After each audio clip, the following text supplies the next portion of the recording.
Hello and welcome to our encore of our last web jam, which was with Bill Epperly, and you can find that web jam on my YouTube channel. Welcome, Bill. Welcome back. Thank you. And my name is Martin Utschig, and I'm the author of Integral Relationships, a Manual for Men, and my new book, Sex, Purpose, Love, Couples in Integral Relationships Creating a Better World. And the purpose of our web jams is to further the integral relationship vision. And I'm going to introduce you real quick. Bill is a former research biochemist who left the lab in pursuit of enlightenment, which hopefully he has attained by now. We will talk about that. And we talked in our first web jam what that means. So if you're curious about that, then again, watch the first video. Bill has studied contemplative Christianity and Korean Zen Buddhism and is a longtime student of Ken Wilber's integral approach to spirituality. Today, he offers mindfulness-based coaching and teaches meditation and centering prayer throughout the greater Chicago area, where he lives, obviously, including at the DePaul University. And Bill awoke through the Trillium awakening process, again, something we covered in the previous web jam, and serves that community as a mentor. So, after our last web jam, towards the end, I felt a little disillusioned myself because we were kind of digging so deep into our subject, which was relationships pre and post enlightenment, right, or awakening. Mm-hmm.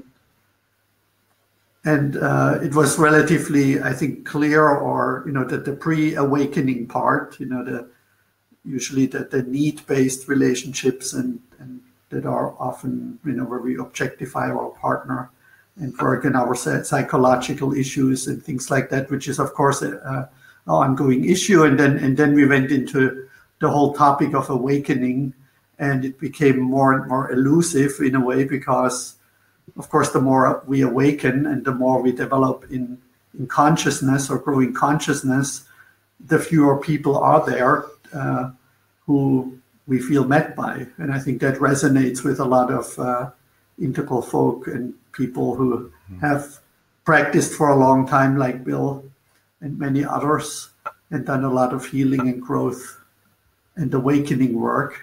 And so I went we're basically telling people that it's really hard or maybe almost impossible or hopeless to find a partner. And it left me somewhat unsatisfied. And I also felt that, you had such a clear description of what awakening means. And when we talked after the web jam, I noticed that your website is awakenings, plural. And then you said, there's not just like one day you're unenlightened and you just practice and practice, and then you wake up someday and then you're awoke or enlightened, right? It's not a black and white thing. There are noticeable stages, as we say in integral language, but there are multiple awakenings.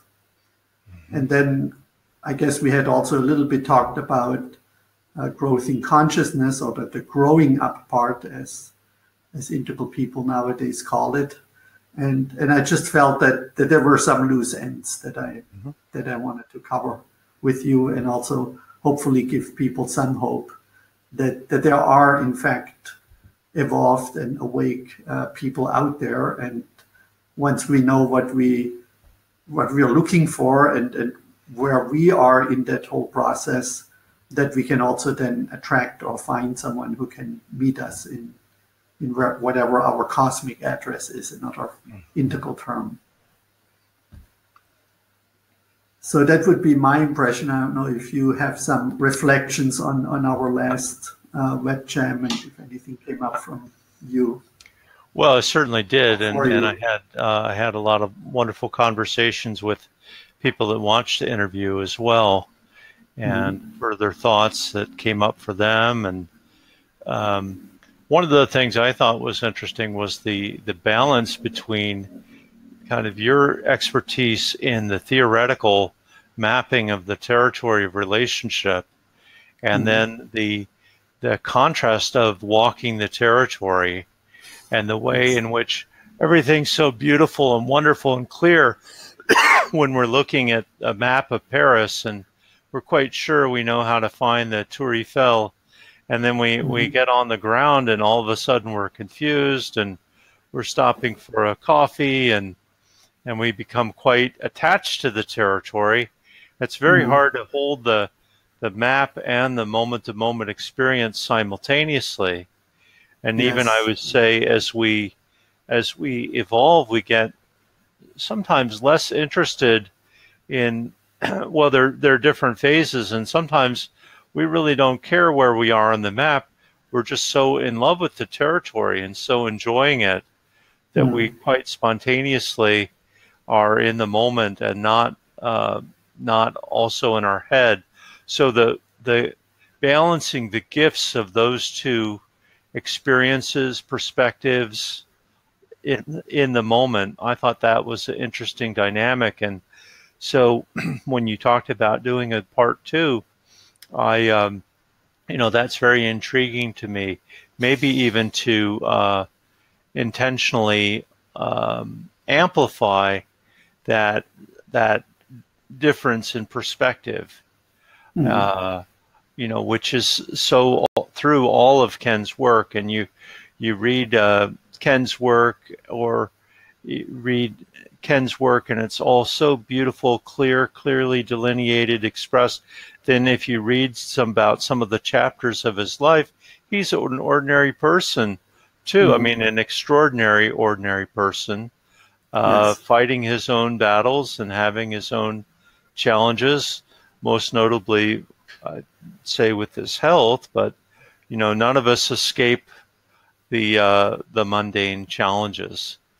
None of us lotuses blossoming from out of the mud can escape the muddy part. So I had to laugh when you said maybe Bill will tell us more about his enlightenment, but it's there's still a lot of mud down there, Martin. Yes. Thank you for being so open and vulnerable. Yeah. And you're alluding a little bit to that you are married and in a relationship for how many years? It'll be 17 years this fall. 70. So you made it past the 7-year itch, obviously. Well, there's been a fair amount of itching over the years, but yeah, we've made it along, and And I've become, against my intention, somewhat of a serial dater, if you would call it that, explorer, and just recently moved from a dating relationship to a friendship because I just didn't feel met the way I wanted to be met.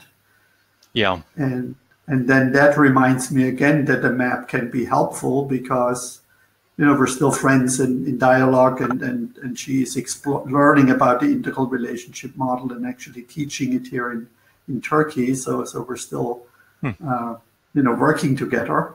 And so there I found it really helpful to have the map when we got lost in the territory, and we were not lost in the territory, but enjoying our love and our togetherness, but also then be able to interpret where we just felt unmet, where she felt unmet and where I felt unmet, and not just guessing what's going on, but at least I felt I can put words to what's going on because I have the map.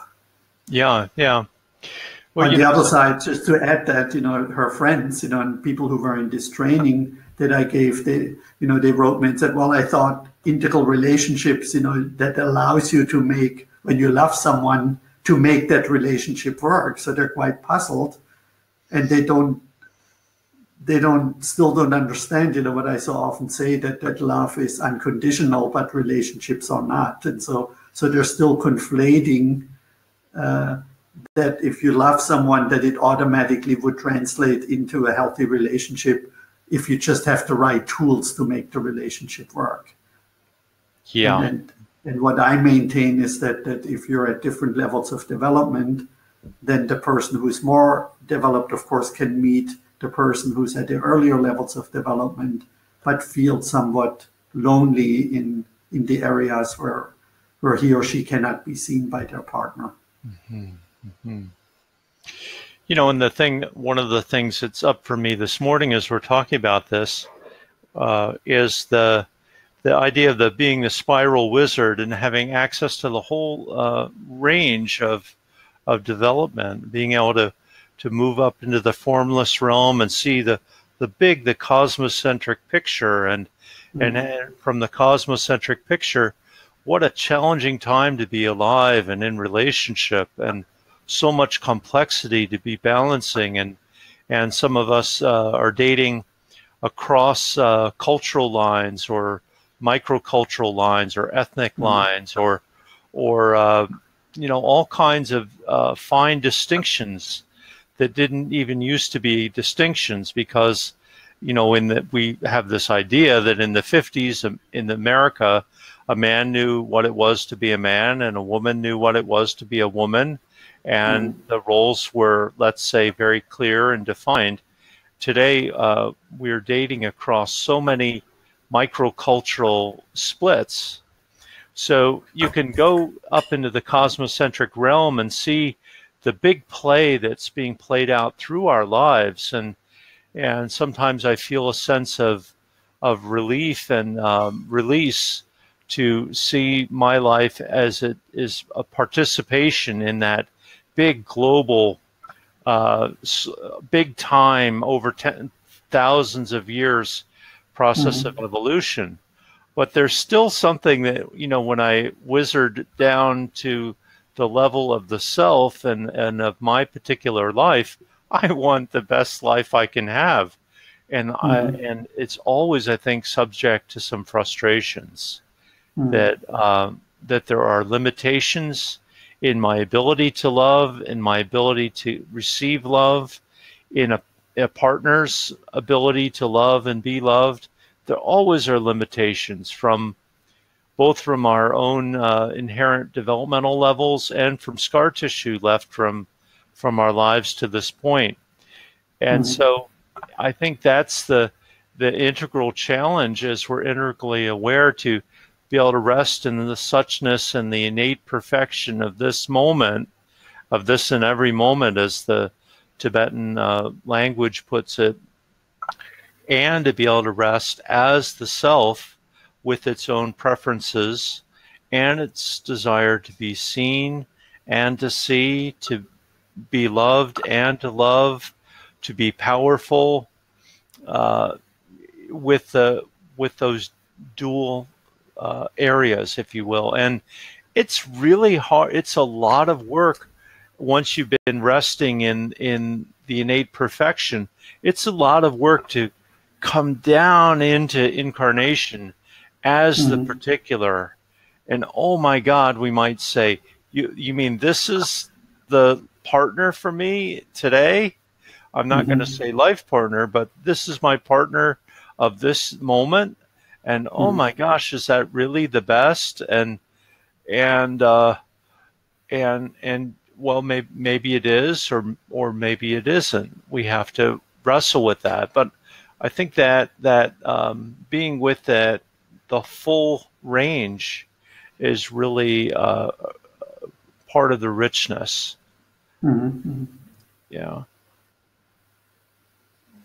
So what comes up from me now is you using the word love, right? And loving a partner and the ability to love someone. And that is something that I always, or feel for quite a few years, comes, or is sort of like almost like a natural state for me, that I deeply love everything that arises in my consciousness. I mean, not everything, but yeah.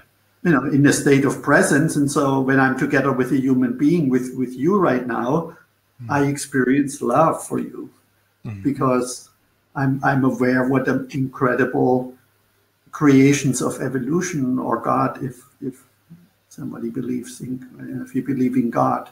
But we're incredible creations, right? And it's just like so totally heartbreaking for me how humans treat each other often with disrespect and you know, and even kill each other or harass each other, or we know what horrible things humans do to each other.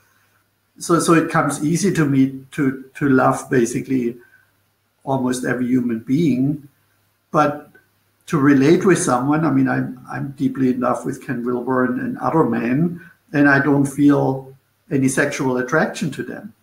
And so with women, obviously, I'm heterosexual, so there is the added aspect of sexual attraction when I'm interacting with a woman and she is attractive. And then if that attraction is mutual and we try to create a relationship that has, in a way, it's a different dimension for me from love. It's, again, I want to say this, that to love someone and then we try to make a relationship work, it's not, as so many people say, you just need to have the right tools to make the relationship work. You need to know how to communicate or do psychotherapy and heal your wound, all these things. It has, for me, something to do for me to relate with someone and want to co-create with them, that they are somewhat on an equal level of development with me and share my passion and my purpose. And I just say one more thing. People ask me, how do you define love? And I often ask people how they define love. And I'm curious what your definition of love is. Well, that's an easy question. Another easy question. Thank you.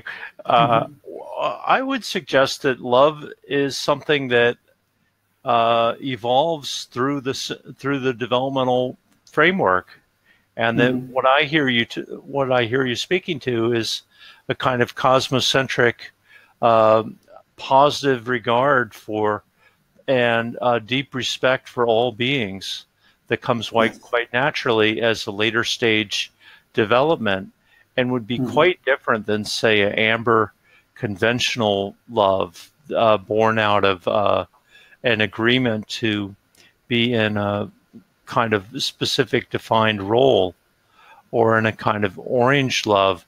I really have to think about that a little bit more, but I think that what I hear you talking about is the kind of easy cosmocentric universal love, unconditional positive regard, which can be experienced for everyone, and which you so beautifully said. But then when you come down to actually making things work, and is this part of my soul's path really to be in relationship with this person, and is there enough reciprocity there that I feel able to give and able to receive in this relationship? And is there enough overlap in our worldview, and is there enough overlap in our interests that we have something interesting to talk about?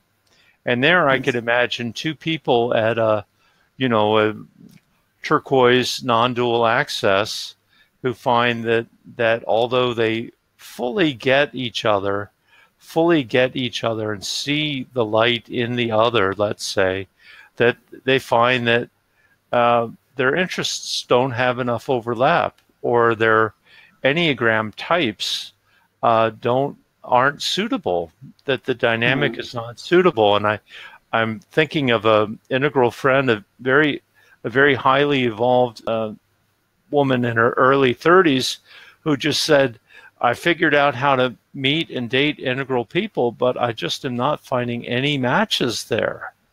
That and whether that was and so there's so much going on in the complexity of the human person. And you could say that, well, as we wake up, there is that easy positive regard for everyone, but then we're also, I think, constantly going back and healing up the wounds and the the spots from our earlier stages that weren't fully developed.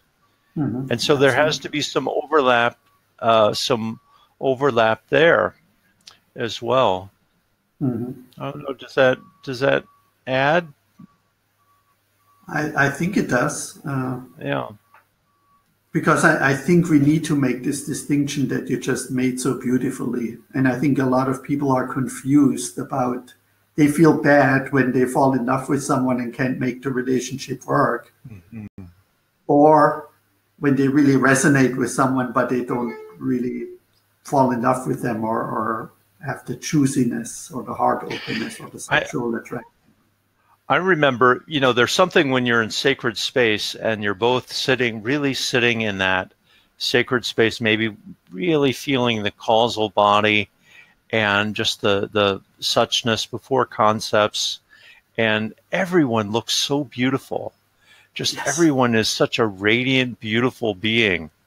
And then you might sit down at a post-event lunch with them, and you feel that and you sense it in their being as they speak to you, but actually you have very little in common at the level of the discrete individual personality. Yes. And it can be quite a disappointment or confusing. How come on the one hand I'm seeing this, and I think it's a matter of respecting, even though we're awakening to more and more appreciation of the beauty of everyone in every moment, we still have preferences. And preferences, like passions, I have a passion for helping people awaken, and I could not make that go away, nor could I make myself have that passion. It's a passion that I've discovered more than created. And in the same way, I think we discover who we are mutually compatible with more than say forcing ourselves to like a certain type of car.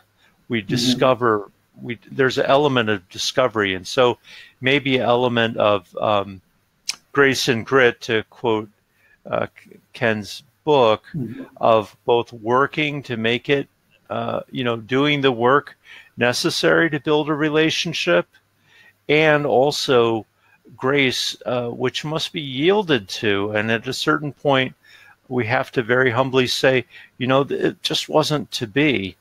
And it really wasn't a matter of not working on the relationship. It was a matter of yielding to the fact that our deep felt sense was one of deep mutual respect, perhaps, but that there was not the compatibility there. Yeah. And it's also not a matter of not loving the other person. Not a matter of that at all. Yeah. Or being even not being sexually attracted, but just this other part that you spoke to.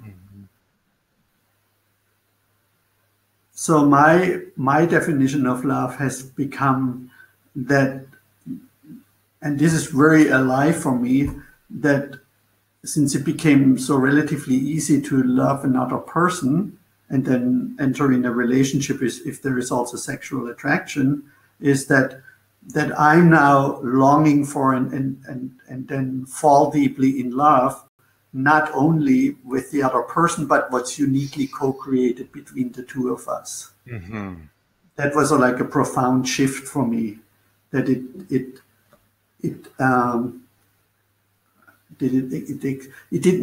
no longer objectifies or subjectifies the other person only, but it's what's in between us, is what Robert Bly called the third body, or what he pointed to.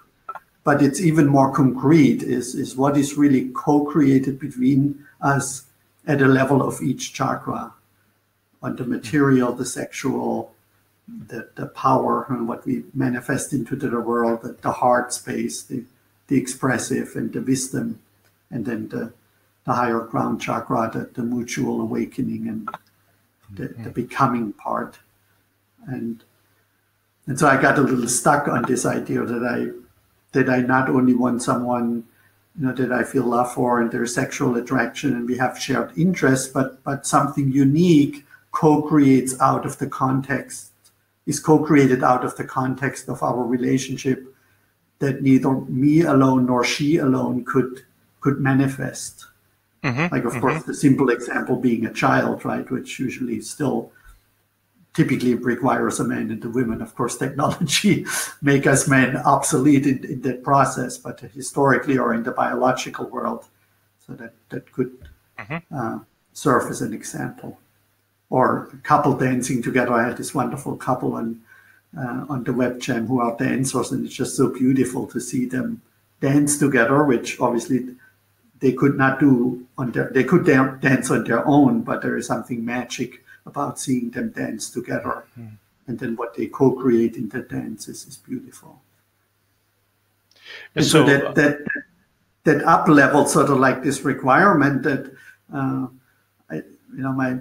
friend in the context of teaching had some questions around the chakras, the quadrants, and the co-creative part, and this compatibility. And I'm also a musician, and I explained to her, you can use music as an example. If somebody is a grandmaster concert pianist or whatever, big jazz musician, of course that very experienced and talented musician can play with little children or with beginners or intermediate people, right? But if he really wants to co-create, playing a string quartet or in a duo, there is the fullest co-creation is only there if the two musicians are at the same level of talent and experience and ability, right? And so musicians, they find musicians who are at their level of ability, because then it's more fun to play together.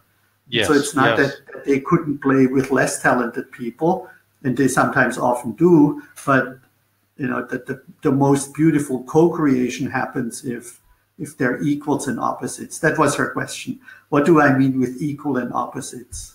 And that's what I meant, that if the musicians would play exactly the very same thing, which is almost impossible, but it would just get louder. You would not hear that it's two people. But if they harmonize or play different things, then they're at the same level, so they're equal in their level of ability, but they're different in what they bring to the co-creation of the music piece that they create. And that's sort of like a synonym for me in what I mean with opposite and equal, and with equal also be at equal levels of, at the very least, spiritual realization and consciousness and ability to do healing work, or already have. So like a certain level of, a similar level of health in attachment style and wounding and things like that. How does that land with you? Well, I kind of want to go on a little riff with this idea of having the baby, the traditional product of the traditional gross body product of a marriage, of a heterosexual marriage, or not necessarily heterosexual marriage, since technology now allows other solutions. But the idea of a physical baby, and of course a physical baby would be conceived, would be understood and thought about differently depending on the altitude of the two, but you could also think of a couple coming together to have a subtle level baby, right? And thought products. Like writing a book together, writing a book together, and all kinds of things that could be a product of their mutual relationship, and not. And that could be that the one is the author, but the others really held the space for the project.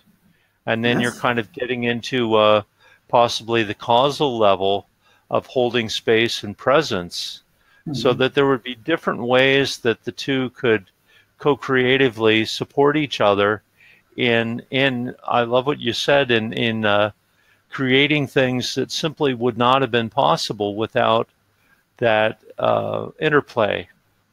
Yes. And you know, there are many stories of authors who greatly credit their family not only for the inspiration but for helping to create the environment in which it was possible to do that work. So I think that's a lovely way to think about the love relationship and the fruits of love at however many, if you want 7 chakras or 14 chakras, that we could break it down and think about very subtle ways our interactions come together. It's beautiful. Beautiful. So I prepared a few slides that I wanted us to look at. And the first one is known as the Wilbur Combs lattice, giving credit to Ken Wilber, obviously, and his friend, Professor Alan Combs, who's also a good friend of mine from Santa Rosa. And so what this shows is, at the topic, Ross, is these levels of awakenings that you were talking about, Bill, in the first call. I think you were talking about them. And initially in Ken Wilber's writings until 2006, when Integral Spirituality came out, these higher levels of, or these levels of awakening, especially the higher ones on the right side, they were stacked on top of what he shows, what's shown on the left, on what is super integral, right? So for a long time, Ken, kind of in his writings, assumed is that you first have to grow up to an integral or higher level of consciousness or worldview or value system. And then the spiritual development would continue. You know, the path would continue in the spiritual way. And Alan Combs pointed out to him that since when the Buddha lived or Jesus lived or earlier shamans lived and so on and so forth, that it's quite likely that they had realized a relatively high level of spiritual realization all the way to the right, what is labeled non-dual, but that they lived in a mythic world or in a magic world, and that they could not have been enlightened, you know, if that would only emerge after modernity or post-modernity. And so they created together this matrix which says that you can develop spiritually through these 5 stages, and as you probably say, there may be 8 or 10 or 15 or 3 awakenings that you can awaken, or humans can awaken at any level of vertical consciousness development, what you see on the left side of the matrix. And you have quite a bit of experience with that and integrate that in your teachings, if I understand correctly. So yeah, that's right. You know, I wanted to start with the awakenings, so to speak. It's shown on the horizontal line. Well, and you know, just to go back to that for a second, I think that, you know, it's important to honor every step of the path, and awakening or enlightenment as such, it can be a discrete event that happens on a date in time in a particular place.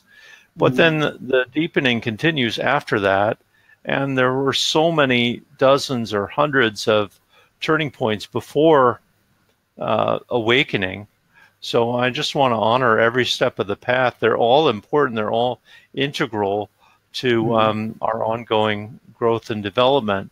And so when you look at this, at the Wilbur Combs lattice and the y-axis of growing up, as we're now talking about it, the maturation of your ability to take multiple perspectives through a series of pretty well articulated stages here described as archaic and through on up, and quite in contrast to our spiritual awakening or waking up, the y-axis from simply, which is, I guess you could say, I like to say, a matter of increasing our bandwidth, our ability to communicate with and take in multiple streams of reality, to open to more and more of ultimate reality. At the beginning, we're only open to only perceiving the gross physical aspect of reality, but then we open to subtle energy also, then to causal, then open to the witness, and then finally can open to non-dual. And at each step, we are taking in more and more data about the reality of the moment until we simply feel intimately connected to all the data of the moment.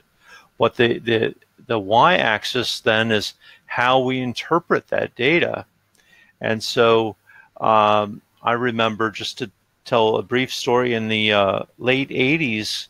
In the late 80s, I participated with the Christian Charismatic Renewal Movement in Ann Arbor, Michigan for a while. It was very mythic in structure, very much you're either in the group or you're out. And if you're out, you're in danger. Your soul is definitely in danger. And here I was myself holding a view that at that time I articulated it, saying I simply had to believe that Jesus and Buddha were brothers, that both paths must be viable. And that was part of my worldview. I would say I don't think my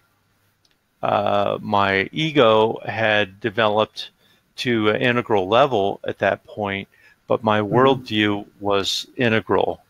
So here I was among all these mythic people, and there I was introduced to psychic phenomena, speaking in tongues, people seeing auras, people giving subtle level healings through laying on of hands, and people to causal level awareness, people resting in suchness beyond thoughts and words. But the interesting thing was that it was all interpreted as through that mythic lens of conservative Christian belief system. There was no room for individual interpretation like you would have at the rational level. At least that was a shared resonance of the group. There might have been individual leaders or other people like me that secretly had other views, but our shared understanding was any other views would be heretical and would mean that you were basically not getting it. So it's so important. Example. It's not just a matter of having causal awareness or causal access. It's a matter of evolving that interpretive lens that is the self or the ego, allowing that to continue evolving up the ladder.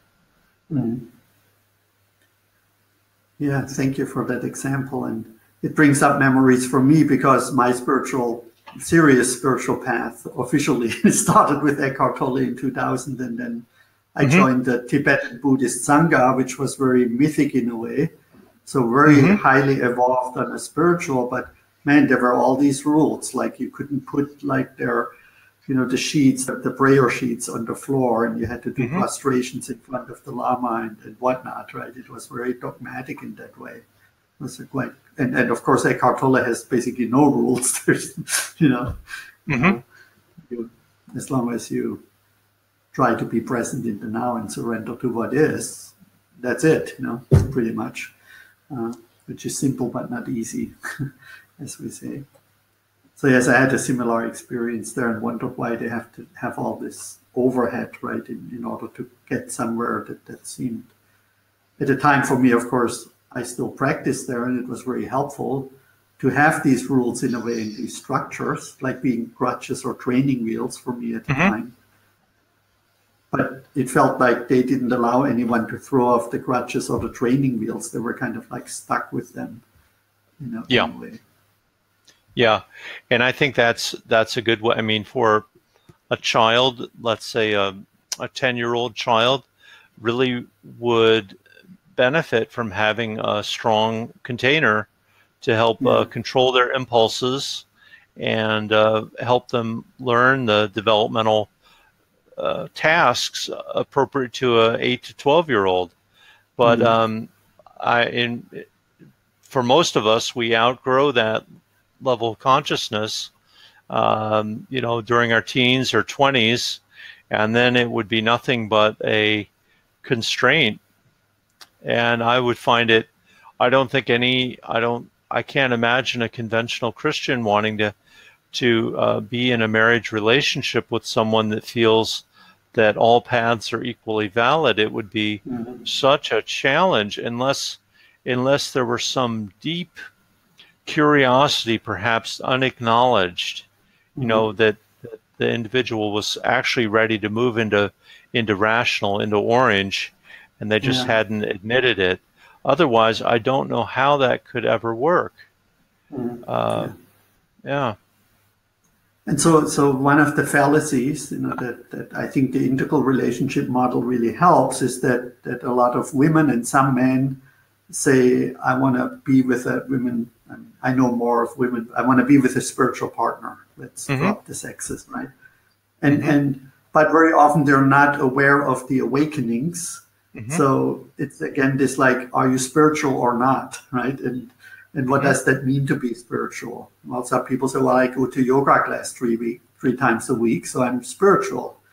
But for them, maybe it's more showing off the yoga clothes and doing the poses, and it's a very physical thing, right? While somebody else may go to a yoga class, and for them, it's an experience of the subtle or the causal realm, and not so much about how long can you stand on your head or whatever some people do, right? So what I'm saying, being spiritual means different things to different people, and there are different levels, if you want, of spiritual realizations or awakenings that a lot of people are either not aware of or they would reject, and it rubs them totally the wrong way. If somebody said, well, I'm more awake than you are, or I'm more realized than you are, while at the same time they would acknowledge that their spiritual teacher is more awake or realized than they are. So it's often, this contradiction. And then, of course, the other fallacy is, your Go comment. ahead. No, I think it's good if you comment at this point. Well, I was going to say, we're getting into, that what does spirituality mean to someone? And I think spirituality is often a worldview where we espouse certain beliefs, like kindness and not doing harm, often not judging, which has a problematic side to it. To have a judgment about judging. But we're talking about the worldview. And when I teach mindfulness, I say, well, mindfulness is really about waking up. It's about opening up access to subtle causal bodies, to the subtle and causal worlds. And as you do that, you can become more mindful. But it's also a worldview. And so people will say shop at the organic food store because they like the idea of pesticide-free living and sustainability and treating the animals well if you're eating animals. And then we're talking about the worldview there. And I think for couples, it's so important that the worldview has enough overlap that there's a compatibility. And it's my feeling that the worldview has more to do with the cognitive line of development, which often is way ahead of the real ego, functional ego, that creates the self sense. And so, a couple may be, or individual may be, with their worldview, really at super integral or turquoise on this map.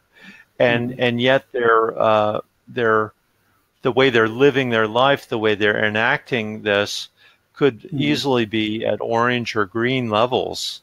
Yes. But that worldview, with its constellation of beliefs, will be key, I think, in their relationship. and how they get along with the other person. Of course, they're both key, but it's so important. It's worldview and your actual developmental altitude, I think. Yes. Yeah, I think we're on the same page there. And then just for me to add, I mean, that it's probably obvious by now that if somebody says, I want to be with a spiritual partner, or they find someone who is verifiably very spiritually developed and awake, they can be at a magic or at a mythic or a rational or a pluralistic stage or higher in development. And if there is a mismatch, I'm just more or less paraphrasing what you just said, then there will be differences or tensions or disagreements, dissonances in the relationship, and without the map, then people cannot explain this. And I thought you're so spiritual. Why are you, so complicated now, or so perceive you as though unenlightened, right? But then they go back into the moment and they have these wonderful experiences in the formless realm, and they struggle a lot in their relationship because they can tease things apart. That's I guess my point, where we come back to the beginning, the map and the territory. That in my opinion, both are very important. Well, and so often I really like this idea of the allergy, that when we finally are moving into pluralistic, into green, and the moving truck is outside, and we are so we're so relieved to have gotten off the corporate wheel and out of that so hyper masculine orange drive system. And then we generally demonize orange for a little while, and are unable to see any redeeming values in it. We're just so glad to be out of that rat race. And it's so horrible. And that's what's really wrong with the world. Well, that would be a really difficult relationship between someone that's operating out of orange and still gunning for the highest level of success, and somebody that's mellowing out into green and is saying it's all good and don't harsh my mellow. Well, that's going to be tough, but I think that can happen also between green and the integral level, because green has its own hang-ups, and it doesn't like to generalize, and it doesn't like to make judgments, and it doesn't like to make a decision that would marginalize even 1 in a million people. And by the time we get to integral, we're more and more able to do what's best for the average, what's best for the collective, even though it may cause some harm or not fully meet every member of the community. And so again, there could be that allergy to green, and just oh my gosh, will you just get out of that space already mentality that I think would make a relationship hard. And then if the couples are if one is more awake in the x-axis direction, then they're experiencing all kinds of things that may be unknown to their partner. And if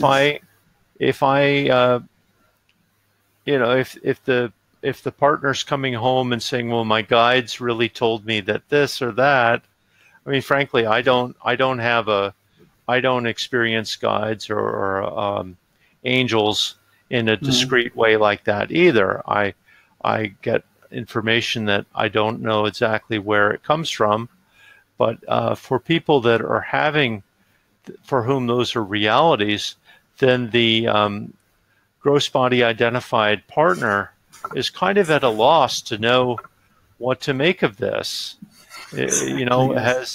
Has he really gone off the deep end here, or is this really something that I should be curious about? So we can give many examples. just going back for a moment, I often suggest to people to watch American Beauty through an integral lens, because there you beautifully see, the egocentric woman in the roses, right, the girl, and you see the mythic neighbor, the military guy with a straight haircut, right, and then you see the gay couple, and of course you see Kevin Spacey basically moving out of the rational world into the green world, while his wife is still firmly establishing herself in the rational world with the king, right, and selling real estate.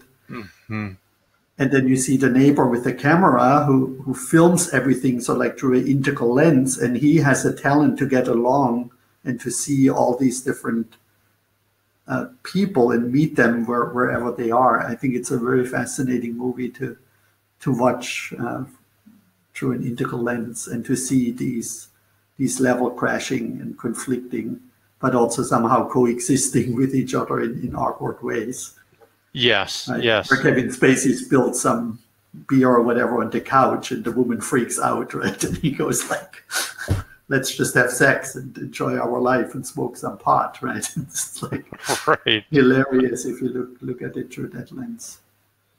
And that's also a great cautionary tale of the challenges of when that Kundalini or Eros really begins rising, and Spacey becomes quite confused about what he should be doing, and is this spirit calling him to, he quite naturally is smitten by the young woman, by the girl, and I think in that final scene, he realizes who he really is, and that he's not going to sleep with her, but he's going to be caring for her. That love in the higher center has triumphed over his residual red, which also got activated by his awakening process. And that points to the work of Tom Habib, who, if I understand correctly, often says when we fall in love or have a crush on someone, we often regress to a,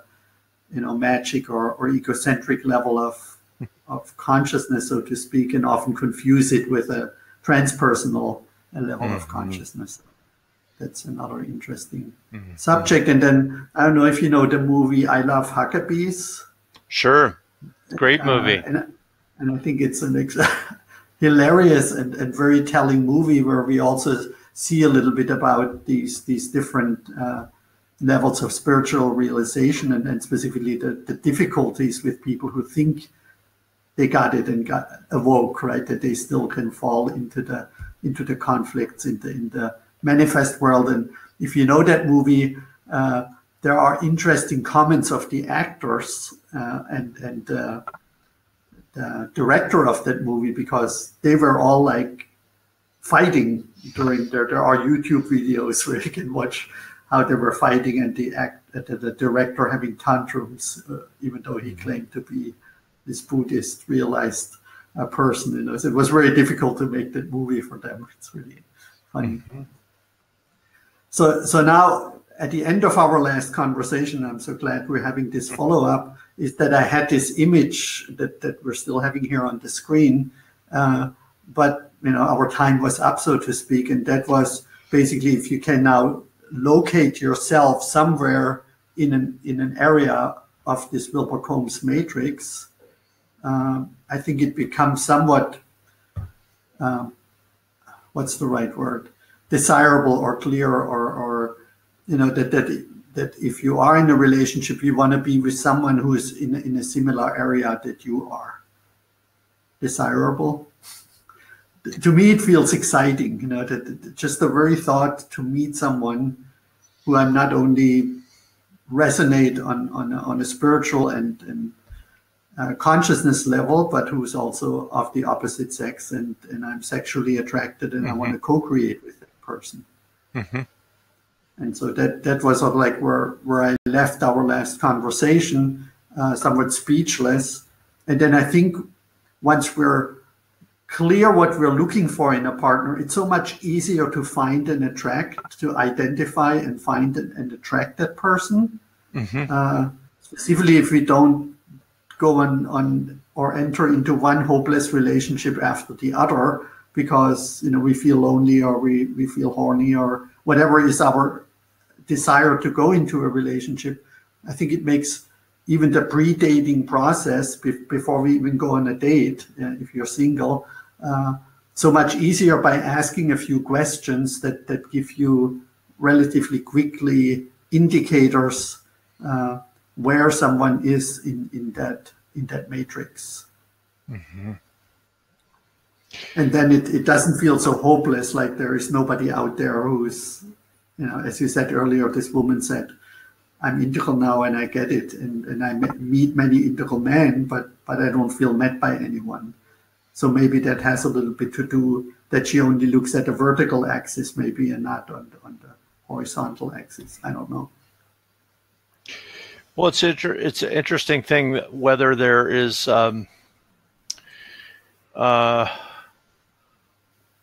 whether there's something like a soul purpose that is for us to discover, quite apart from, say, our process of growing up and waking up. Many people feel that there has been some common thread throughout the whole life that they've been puzzling at through all the developmental stages. And then I think ideally it's just so important to have someone too that's wanting to continue to grow and open to that. And of course, anyone at a higher developmental level is probably in that position, although it's also possible to get stuck almost anywhere on this map. But you suggest like a place for integral speed dating, which would have screening questions to help identify people. That, that my orange self is seeing a money sign here, even though we're dealing with a small fraction of the public, because it is so important to have community and to have community like Integral Europe or big gatherings, but also to have a community of communion with one other special soul.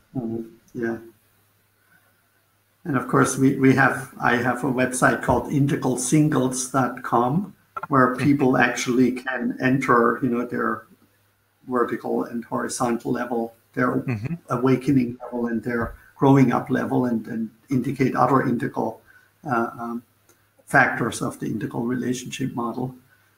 And there are actually couples who got married who met on my website. So I'm beautiful, very happy and proud of that. I have to go pretty soon, but I just wanted to. So first of all, yes, the shared purpose. Of course, that's why I wrote the second book called Sex Purpose. Sex meaning understanding the sexes, understanding what we were talking about now. The second one is the purpose part. And so I think we can awaken to our, what I call transcendental purpose. And then let me show that real quick here, skip this one. So this is this model where, we have intimacy and passion and commitment, which is related to the quadrants. And then the shared purpose is sort of like the unifying attractor, additional attractor to the classical attractors, assuming that the couple is, as we now established firmly, somewhat at the same level of development here in that matrix. And then when they share a purpose, it shifts to loving what is co-created between them at the 7 chakras. And usually I have hearts in here, but here I have quadrants because that co-creation then at each level of each chakra happens in all 4 quadrants. So we have 7 chakras, 4 quadrants, and then feminine, masculine polarities in each of the 7 quadrants.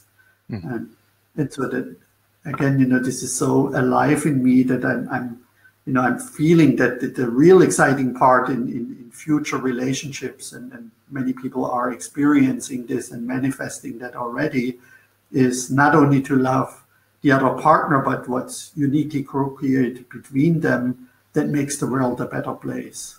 And then in the love part, I show how, and we don't have time to go into that, but there is another YouTube video on my channel where I explain this, where we shift from transactional love relationships, which are, between the first and second and third and fourth and fifth and sixth chakras, between males and females, which then creates these transactional love.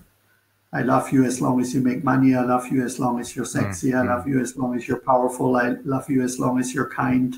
I love you as long as you're expressive. I love you as long as you're wise, and vice versa. To what I call transcendental desire, that you really desire this co-creation at the providing survival, sexual power, care, creativity, wisdom, and unity level. And then the transcendental love relationship is then also symmetrical, versus the other ones where we only love a part in one person, and the other person loves a part in the other person, and then they somehow, feel whole and complete as long as this exchange is mutual. And that's based on Hegel and Marx, so that when that exchange becomes uneven, right, that in Marx, obviously, the capitalist exploiting the worker, and in relationships, one partner exploiting the other, then one becomes the master and the other the slave. And in these relationships, in these transcendental relationships where we love what's co-created, this dynamic basically goes away. But the prerequisite is, in my vision, is the shared purpose up here. And to come back to the beginning, is that we're somewhere in the same area in the matrix, in the Wilbur-Combs lattice or matrix. Beautiful. And I think once we have that understanding where we are, and we know relatively quickly how to identify where our partner is with their cosmic address, taking these other aspects of the integral relationship model into consideration, then it's also easier to attract that person. And that's why I wanted to have this Encore, this second conversation, because I felt frustrated that didn't come across in a clear way in our last conversation. We covered a lot of territory, and I was very inspired, but it felt it needed this additional conversation. No, it's a huge topic, and there's so much more we could say, but I think this brings a lot of additional clarity and something practical that we can look for to really not underestimate the importance of having overlapping worldviews and developmental levels. Yeah. Yes. Very, very important. And I'm glad you brought up the shared purpose, what you call soul's purpose. I just find it interesting that some people call it real purpose, unique purpose, authentic purpose, true purpose, higher purpose, God's purpose. That's why I use the term transcendental purpose in a way because it always feels it beyond, as you alluded to, right? It's something not that we choose, but it's like a theme that we feel was leading us or pulling us through our life. And we now know that this is actually genetically encoded, that we have genes for empathy, creating goodness, for cognitive intelligence, for artistic creativity, and for kinesthetic abilities. And so that's what I went into in depth in my book, Sex, Purpose, Love. So that the purpose is really built on genes and brain development and skill development and so on and so forth. It's very fascinating, to me at least.